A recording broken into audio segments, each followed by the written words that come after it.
So glad you could join us as we're looking at the definition of love. And so it always acts as a mirror for you to me and me to examine ourselves against. And of course, it says in the book of James, be a doer of the word. If you're not, you're like the guy that looks at the mirror and sees what he sees and then doesn't do any adjusting. So we should look at the definition of love and then look at ourselves and say, okay, do I measure up to this? And if the answer is no, then there are sins to confess. There are areas that haven't been turned over to God that need to be. There are actions to take, and we make those adjustments.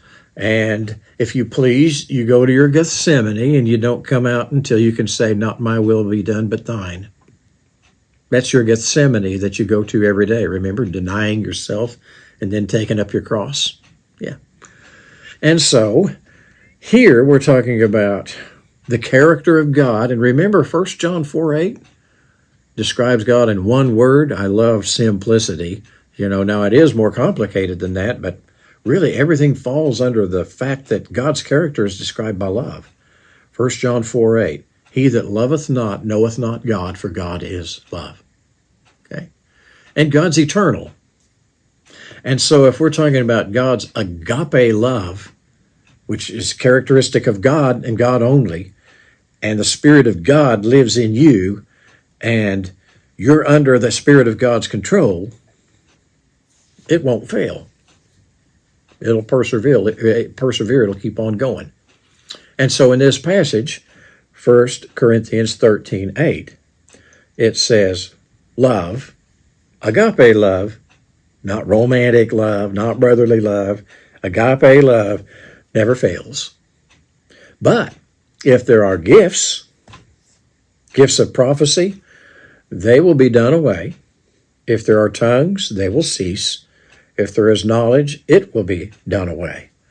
The gifts are temporary. Whatever gift is needed for a particular time, God gives that gift to get her done. And then once it's been done, that gift is not needed anymore. And frankly, the gift of prophecy is, I believe, a gift that was in the first century that took place because the scripture hadn't been completed yet. I really don't see a gift of prophecy as it was acted out in the book of Acts. I don't see the necessity for that anymore. Tongues, well, we could have an argument about that for a while. I'm not going to say that nobody ever does that, but there's no need for it to be a sign anymore. But love, oh my. The commandment to love one another is still there, and it always will be. And then finally, when everybody who is a believer is like Jesus, 1 John 3:2, that's going to characterize us all the time. No more arguments. No more need for contracts. None of that. Nobody's ever going to lie to you again. Love will characterize you and me. Well, the Lord was speaking about a new covenant that he was going to make with mankind through his son Jesus Christ in Jeremiah 31. Jeremiah 31:31 describes the covenant. But earlier than that, in Jeremiah 31:3, God says a wonderful thing to the Israelites. I have loved you with an everlasting love. Yeah, that's what I want. How about you? Have a great day.